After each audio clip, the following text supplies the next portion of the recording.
Meus cumprimentos. Nós vamos fazer aqui um vídeo bem curtinho mesmo. É um vídeo introdutório para a gente poder falar de outros assuntos depois de um período aí, de um hiato aí de um certo tempo.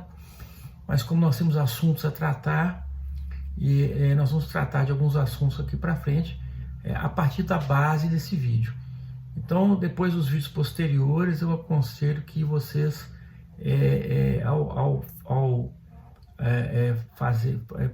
assistirem os vídeos, se não tiverem assistido esse aqui, que retornem e assistam esse vídeo. Esse é um vídeo que eu vou falar um pouco sobre uma visão um vídeo muito singelo para introduzir a visão do working e fazer um pequeno comparativo com a visão de Alexis, ou Alex, como preferem alguns. Eu uso as duas formas de pronúncia porque para evitar choramingação de lá para cá. Eu vou falar sobre tanto para do working quanto para Alex. Princípios são normas, né? Nós temos nós temos princípios e regras para ambos, né? Alex ainda fala de postulados, né? E é muito comum professores no curso de Direito, Filosofia do Direito, Introdução, falar assim, por que para Alexis os princípios, existe a ponderação de princípios, para do working não existe e tal, e fica aquele conflito, aquela confusão. Mas o que acontece, gente, é que a primeira coisa que nós temos que entender é que nós temos que partir sempre de uma conceituação. Será que o conceito de princípio para Alex é o mesmo para do working? Será que todo conceito de princípio no direito circula entre essas duas posições? Eu acho que não. Aliás, eu tenho certeza que não. Não é? Então vamos começar dizendo o seguinte: o que é o princípio em geral para o estudante do direito? O que é princípio? Princípio é um mandamento nuclear, né, de um determinado fato ou situação. Então você tem um mandamento nuclear que deve ser obedecido, não é? Você tem é o que predomina no nosso entendimento. Então, por exemplo, a justiça é um mandamento nuclear, não é? O respeito à dignidade humana é um mandamento nuclear, tá certo?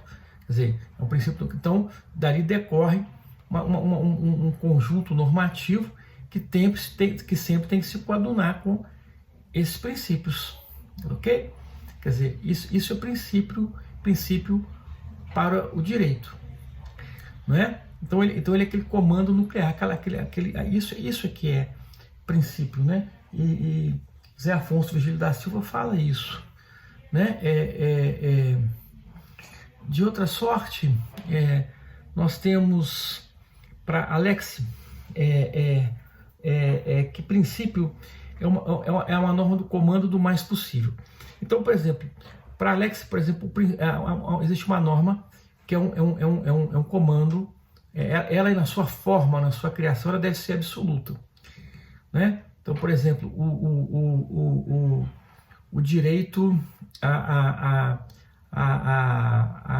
liberdade de expressão, né? Ela foi criada para que a liberdade de expressão seja absoluta em princípio. Mas diante do caso concreto, Alex vai falar, olha, princípio é aquela norma cujo comando deve ser observado no mais possível. Ou seja, dentro de uma situação concreta, até que ponto deve prevalecer a liberdade de expressão? Até que ponto deve prevalecer, por exemplo, a liberdade de expressão ou o direito de informação em face, por exemplo, da segurança ou, por exemplo, da dignidade de uma pessoa? Por exemplo, nós temos, em regra, os atos processuais são públicos, qualquer um pode ter acesso, não é? Mas aí, por exemplo, numa situação X, a lei entende que deve haver o segredo de justiça. Então, o segredo de justiça está ali para assegurar, por exemplo,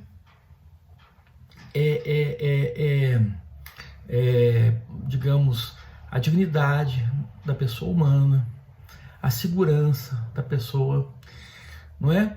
E aí vem alguém e diz assim, mas e o direito à informação? Então o direito à informação vai ser cumprido o mais possível dentro daquela necessidade de segurança ou de preservação da dignidade ou da identidade daquela pessoa, não é? Então, isso para Alex que é princípio. Mas e para Dworkin?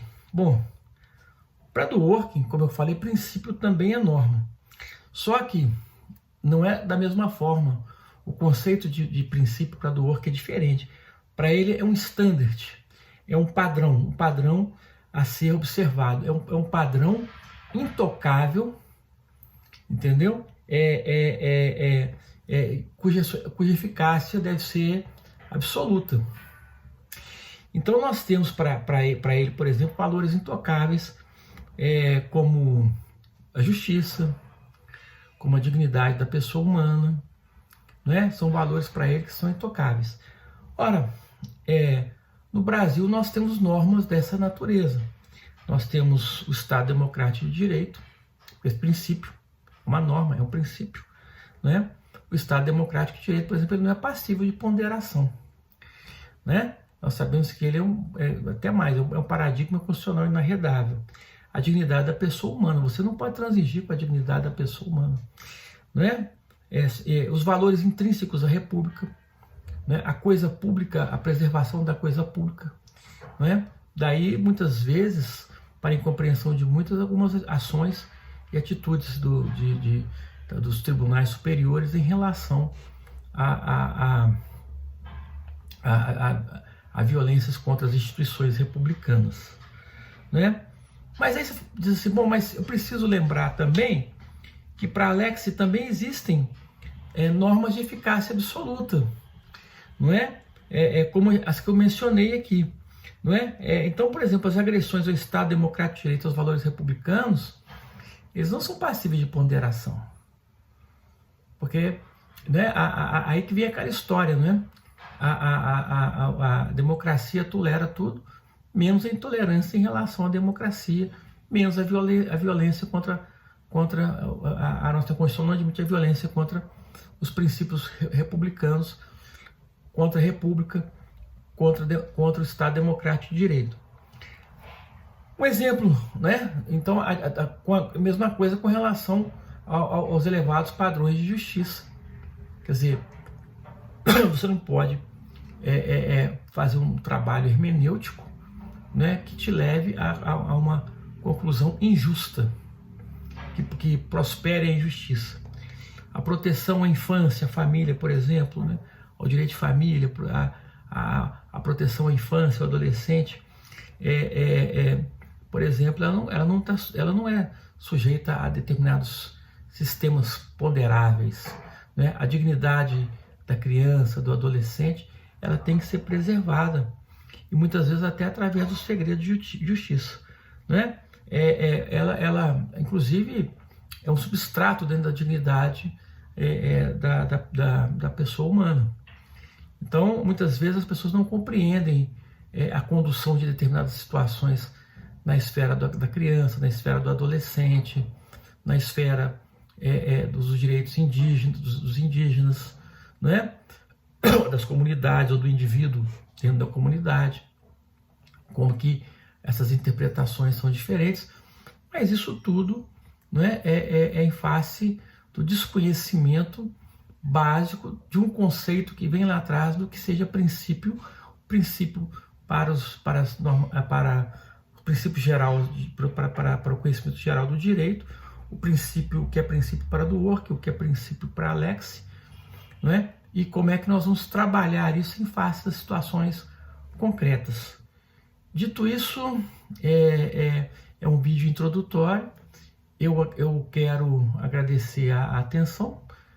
Peço a todos que deem like, comentem e compartilhem esse vídeo. E então eu me despeço e um abraço a todos.